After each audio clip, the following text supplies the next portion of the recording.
नमस्कार, मेरा नाम ज्ञानेश्वर है और आप देख रहे हैं लाइव सिटी। देखिए, मेरे साथ इस समय जुड़ रहे हैं शेखपुरा से अरुण साथी जी। वरिष्ठ पत्रकार हैं, शेखपुरा से बिलोंग करते हैं और शेखपुरा एक ऐसा जिला जो बिहार का मतलब छोटा जिला है, लेकिन अरुण साथी जी की पहचान जो है शेखपुरा की खबरों के लिए जब कोई जरूरत होती है तो देश दुनिया के पत्रकार इनसे ताल्लुकात रखते हैं।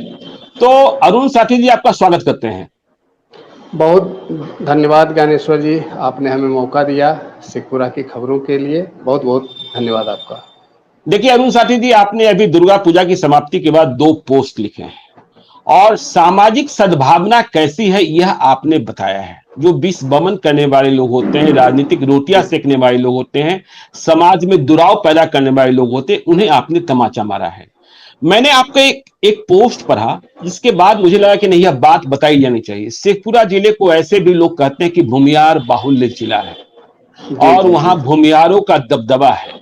लेकिन आपने एक मेहुस गांव की चर्चा करी जहां जी जी माता माहेश्वरी का मंदिर है जी और जी आपने यह बताया कि यहाँ नवमी के दिन यहाँ जो भूमियार जाति के लोग हैं, जिन्हें बिहार में लोग दबंग जाति के लोग कहते हैं, वे रावण सेना बनते हैं और जो दलित हैं वो राम की सेना बनते हैं। जाहिर तौर पर रावण की सेना राम की सेना से हारती है। जी मतलब जी मेहुस गांव में जो भूमियार हैं वो दलितों से हारते हैं।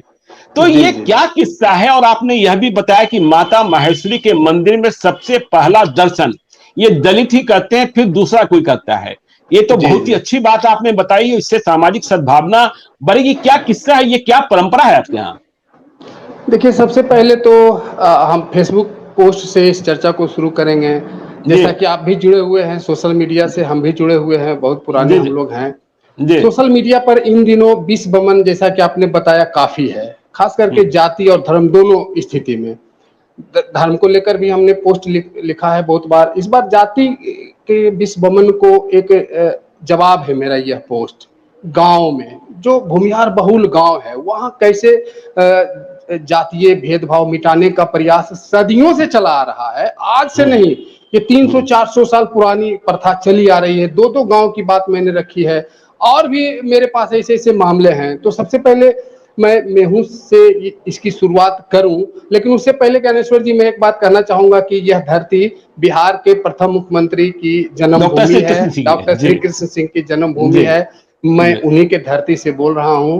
हम्म। उन्होंने देवघर में दलितों को मंदिर में प्रवेश कराने के लिए बहुत पंडों संघर्ष से किया। लड़ाई लड़ी, मुख्यमंत्री हाँ रहते हुए विरोध झेला और जी। पंडों को विरोध के बाद भी मंदिर में दलितों का प्रवेश करवाया। हाँ मतलब हाँ हाँ। उनका इशारा साफ था कि हम लोग भाईचारे से मिलके रहें, छुआछूत जी। मिटाएं। और उनके गृह जिले के आसपास ऐसे मामले हैं जो कहीं न कहीं दबा हुआ है, उसे एक बड़ा मंच देने की जरूरत है। अच्छाई को मंच नहीं मिल पाता है।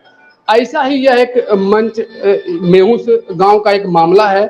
यहाँ जी। माता महेश्वरी के मंदिर में प्रत्येक साल नवमी के दिन दलित वर्ग के लोग राम की सेना बनते हैं और सवर्ण वर्ग, या कहें कि भूमियार बहुल गांव है, बड़ा गांव है हम्म भूमियारों का मेहुस, हम्म यहाँ हम्म। सवर्ण लोग रावण की सेना बनते हैं और सवर्ण लोग स्वेच्छा से हार जाते हैं। दोनों तरफ के लोग लाठी डंडा भाला गणासा लेकर के आते हैं, खूब शोर शराबा होता है, जैसा कि आपने वीडियो में भी देखा होगा। हम्म। और स्वेच्छा से सवर्ण लोग हार जाते हैं, भूमियार लोग दलितों से हार जाते हैं। और उस हार के बाद जश्न मनाते हुए दलित माता महेश्वरी के मंदिर में प्रवेश करते हैं और तब जाकर के विधिवत पूजा शुरू होती है। केवल उनका अच्छा। प्रवेश नहीं होता है, उससे पहले पूजा नहीं होती है। जी। तो कुल मिलाकर के यह एक संदेश है कि हाँ दलितों हाँ। का सम्मान, हम्म उनके भेदभाव को मिटाने की बात, आपस में भाईचारे की बात, उसको यह गांव पूरे मैसेज के साथ रखता है। और हर साल वर्तमान समय में भी, जहां हम्म। सोशल मीडिया के वजह से भेदभाव काफी है, मैं बिल्कुल जी। कहूंगा कि सोशल मीडिया के वजह से, और राजनीति भी कहिए, केवल सोशल मीडिया हम्म नहीं, भेदभाव है। हम्म। गांव गांव में थोड़ा घृणा है, लोग घृणात्मक पोस्ट ज्यादा करते हैं, सोशल मीडिया, फेसबुक, व्हाट्सएप, जो भी, जहां भी। तो यहाँ इस हम्म। गांव में बिल्कुल ये मजबूती से यह संदेश दिया जाता है कि दलित और सवर्ण आपस में मिलजुल के रहते हैं, कोई भेदभाव नहीं है, छुआछूत की स्थिति नहीं है। और धार्मिक मामले में बहुत बार आपने देखा होगा कि मीडिया में यह बात बहुत उछलती है कि दलितों को मंदिर में प्रवेश नहीं किया देने दिया गया। यहाँ सबसे पहले उनको मंदिर में प्रवेश करने दिया जाता है, तब पूजा शुरू होती है। ये स्वतः परंपरा हारते हैं कितनी खुशी खुशी। खुशी खुशी ये हाँ परंपरा जी, कितनी पुरानी, ये परंपरा कितनी पुरानी है? परंपरा देखिए, मेहुस गांव ऐतिहासिक गांव है। यहाँ के अच्छा। तालाब की खुदाई में अभी लगभग 1 साल पहले भी हम्म। सूर्य और विष्णु भगवान की प्रतिमा मिली है। तो अच्छा। अध्ययन में 11वीं 12वीं सदी की प्रतिमा बताई गई है। तो हम्म। गांव का इतिहास बहुत बढ़िया रहा है और मजबूत गांव है। तो परंपरा के बारे में कोई बहुत स्पष्ट तो नहीं बताते हैं, लेकिन 300-400 साल पुरानी परंपरा बुजुर्गों के द्वारा यह कहा जाता है, उससे भी पहले चली आ रही है। तो अच्छा। पुरानी परंपरा है। सोचिए कि 300 साल पहले दलितों और सवर्णों के बीच कितनी भेदभाव की स्थिति थी। वैसे में इस गांव में मंदिर में पहले दलितों को प्रवेश करने दिया जाता था और आज भी यह परंपरा है। बहुत अच्छी बात। लेकिन जी ऐसा तो नहीं है कि ये केवल रामनवमी के दिन होता है और बाकी दिनों में जो सवर्ण और दलितों के बीच जो तनातनी चलती रहती है, वो गांव जो मेहुसी जिसकी आप चर्चा कर रहे हैं, वहां ऐसी घटनाएं घट जाती हैं? नहीं, मंदिर में बल्कि हम तो अपने अपने आसपास के जितने मंदिर है, मैं भी गांव हम्म। में रहता हूँ, शेरपर मेरा हम्म। गांव है, जी। अच्छा मंदिर है। राजा हम्म। अमामा साहब का बनाया हुआ मंदिर है, वो मेरे गांव के ही थे, बाद में अमामा में जाके बसे थे। हम्म। 14 मंदिर है, वहां भी दलित आराम से आके पूजा करते हैं, जाते हैं। हमारे आसपास कहीं भी किसी भी मंदिर में मेरे समझ से ऐसा नहीं है कि जहां दलितों का प्रवेश वर्जित हो। इस नहीं गांव हम में भी हम्म। इस गांव में भी आम तौर पर दलित आते हैं और पूजा करते हैं, कोई नहीं बुराव नहीं, नहीं, कोई देखिए रोक टोक नहीं, देखिए मैं मंदिर की बात नहीं कर रहा हूं। जो साल के 365 दिन होते हैं, इसी तरीके की सद्भावना वहां सवर्णों और दलितों के बीच में है। नहीं। ये अच्छा, ये तो देखिए, ये कभी हो सकता है कहीं। यह अच्छा। बात सवर्णों और दलितों और पिछड़ों के बीच या हिंदू मुसलमानों के बीच का मामला नहीं है। जिस हम्म। समाज में, जिस देश में, जिस राज्य में लोग रहेंगे, वहां कुछ ना हम्म। कुछ तो होगा ही।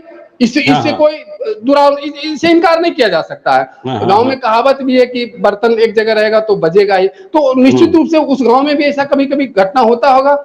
लेकिन हाँ हाँ। बड़े स्तर पर, बड़े स्केल पर अगर हम देखें तो ये मैसेज जो समाज में यह गया है कि दलितों से छुआछूत को लेकर के, खास करके सवर्णों में बहुत बड़ा टकराव रहा है, मंदिर में छूने नहीं दिया जाता है, जाने नहीं दिया जाता है। तो गांव के लोग मैसेज दे रहे हैं ना समाज में, और बिल्कुल बिल्कुल। बहुत बहुत सालों से दे रहे हैं, कोई नई बात नहीं है। आज नहीं शुरू कर दिया हो ऐसा बात भी नहीं है। जी दूसरी जो आपने चर्चा करी है वो बलि बोल के, इसमें भी जी आपने बहुत ही अच्छी बात कही कि यहाँ दलित जो हैं भूमियारों के शरीर पर चढ़कर पार करते हैं। भूमियार जी नतमस्तक लेते होते हैं और जी जो जी दलित हैं उनके शरीर पर चढ़ते हैं और पार करते हुए जाते हैं। फिर इसके बाद पूजा अर्चना होती है और दोनों समाज के लोग आपस में मिलते हैं। ये बलि बोल प्रथा क्या और ये कैसे क्या होता है? इसमें तो आप ये भी कह रहे हैं कि भाला गरासा फरसा सब लोग लिए रहते हैं, तब भी ये शांतिपूर्ण, ये कैसे होता है? बिल्कुल ये बलि बोल क्या है? बिल्कुल बड़ी बात है। यह मामला बरबीघा प्रखंड के पिंजड़ी गांव का है। यह भी जी। भूमियारों के बहुल बड़ा गांव है, भूमियारों का जी। बड़ा गांव है। बलि बोल प्रथा के बारे में यहाँ भी कहा जाता है कि 4-5 पीढ़ियों से पासवान समाज के लोगों के द्वारा बलि बोल प्रथा एक हम्म। मंदिर है सबन जहाँ पासवान ये जी। लोग पहले पूजा करते हैं। ये हम्म। लोग गोरैया स्थान मंदिर बोलते हैं, जहाँ हम्म। दलित टोला में वह मंदिर है, वहां ये हम्म। लोग पूजा करते हैं। श्रवण पासवान है, उनके पुरखे 5-6-7 पीढ़ी से ये चलता आ रहा है, एक परंपरा गांव में है। उसके हम्म। कारण का कोई विशेष मामला नहीं है, लेकिन एक परंपरा बनी हुई है, मान्यता है। तो वहां गोरैया स्थान में चूंकि वो उनके पुरखे पुजारी थे, तो लोग उनको मान देते थे। तो उनके हम्म। पुरखों से यह परंपरा आ रही है। अभी श्रवण पासवान इस परंपरा को निभाते हैं और टोटल दलित टोले के लोग उनके साथ होते हैं, समूचा। अच्छा। कम से कम हम अच्छा। वहां पर थे, 50-70-100 के लोग आसपास में थे। लाठी डंडा भाला गरासा, वीडियो में भी आप देखिएगा वैसे लोग हम्म। हैं। तो वहां से पूजा करते हैं। एक घड़ा होता है, उसको लेकर के श्रवण पासवान भूमियार के टोले में 2.5 चक्कर लगाते हैं, गली गली घूमते हैं। अब हम्म। ऐसी मान्यता है वहां कि इनके आने से गांव में सुरक्षा होगी, परिवार में, घर में सुरक्षा होगा। तो लाठी को पहले घर के आगे रख देते हैं, जिनके पास लाठी भाला नहीं है वो झाड़ू को रख देते हैं और उसको लांग करके ये लोग जाते हैं।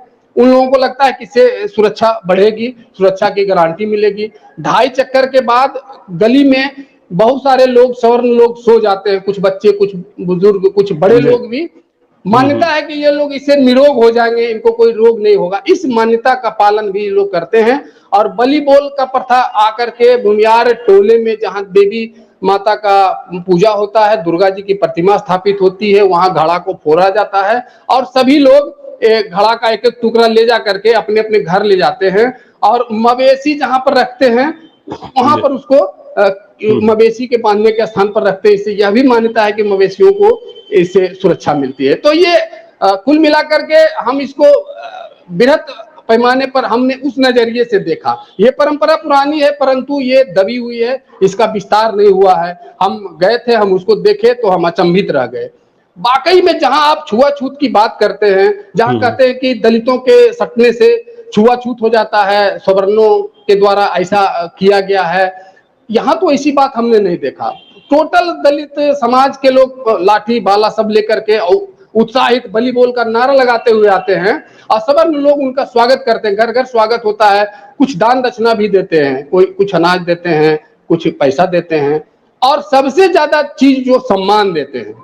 सभी लोगों का भारी स्वागत होता है, सम्मान होता है। गली के, सड़क के छत पर सभी लोग रहते हैं और इस नजारा को देखते हैं। अद्भुत नजारा होता है। जहां बलि बोल का समापन होता है वहां 2-3-4 गांव के लोग आते हैं, मजमा लगता है। हर जाति के लोग होते हैं, कोई भेदभाव नहीं, कोई दुराव नहीं, कोई जातीय नफरत नहीं। तो ये ब्रॉड सेंस में इसको देखने की जरूरत है। मतलब आप ये कहना चाहते हैं कि इस गांव में भूमियारों की सुरक्षा दलित करते हैं, चाहे भगवान से प्रार्थना कर या ऐसे भी तैयार होकर के?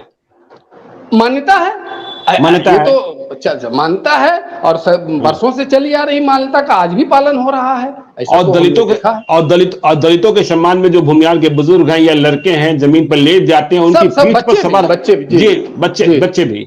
ये तो मतलब सांप्रदायिक सौहार्द और सामाजिक सद्भावना की मिसाल है। ये सद्भावना सबसे बड़ी बात ज्ञानेश्वर जी की मैं अचंभित रहा और इस बात को इसीलिए हम सोचे कि इसको थोड़ा सा सोशल मीडिया के माध्यम से विस्तार देने की जरूरत है। जो शरण पासवान जी थे वे लाल रंग के कपड़ा पहने हुए थे और बड़ा बड़ा घुंघरू लगाए हुए थे, घुंघरू की आवाज बजती थी। महिलाएं, बुजुर्ग, नौजवान सब उनका पैर छूकर प्रणाम भी करते हैं। क्या बात कर रहे हैं, क्या बात, मतलब बिल्कुल भूमियार पैर छू रहे थे दलितों का, और मतलब जो उनकी मान जी वहां कोई बंधन नहीं, कोई जातीय नफरत नहीं, कोई दुराव नहीं, कोई स्थिति ये थी, आपसी सामंजस्य, भाईचारे की बात थी। तो आपको क्या ऐसा नहीं लगता है कि जहां गांव का माहौल आज भी अपनी परंपराओं को जी रहा है, वहां कोई दुर्भावना नहीं है? जहां ये राजनेता घुस जाते हैं वहां विस्ममन हो जाता है। 100% सही बात है। जहां ये राजनेता घुस जाते हैं वहां विस्ममन हो जाता है और ये कुल मिलाकर के वोट की राजनीति है।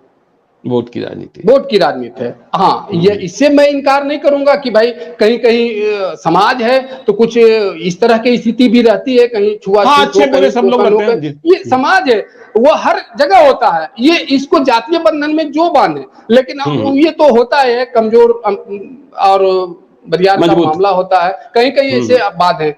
लेकिन यह बात भी सही है कि राजनीति के घुसने से यह परेशानी बढ़ती है और अब तो राजनीति से भी बड़ा सोशल मीडिया है। हम आपको बताएं कि हम ऐसे ऐसे पोस्ट देखते हैं कुछ कुछ ग्रुप में, आश्चर्यचकित रह जाते हैं। बहुत मतलब इतना जहर उगला जाता है कि किसी का भी ब्रेन वॉश हो जाए, उसको वशीकरण कर लिया जाता है और उसका नतीजा पड़ता है, नौजवान पीढ़ियों पर पड़ता है। तो वैसे जो सद्भावना की बात है उसको मुखर होकर के आगे लाने की जरूरत है। चलिए, बहुत बहुत धन्यवाद अरुण साथी जी, आपने इतनी अच्छी बात बताई, इस परंपरा की बात की। और ऐसी परंपरा यदि जिंदा रहे और इसे जिंदा रखी जानी चाहिए तो देखिए हमारे समाज में कोई जहर नहीं घोल पाएगा। राजनेता भी पिछले दरवाजे से भागेंगे और समाज में जिंदाबाद, आपस में जिंदाबाद बना रहेगा। तो आपको बहुत बहुत धन्यवाद। इसी तरीके के मुद्दे पर आपसे हम कभी कभी बात करते रहेंगे। धन्यवाद आपका, तो बहुत धन्यवाद। तो तो हम अपने दर्शकों से अनुरोध करते हैं कि यदि अब तक आपने हमारे YouTube चैनल लाइव सिटीज को सब्सक्राइब नहीं किया तो जरूर कर लीजिएगा, और यदि इस वीडियो को आप फेसबुक पेज के माध्यम से देख रहे हैं तो पेज को लाइक कीजिएगा, ट्विटर पर भी हमें फॉलो कीजिए। धन्यवाद।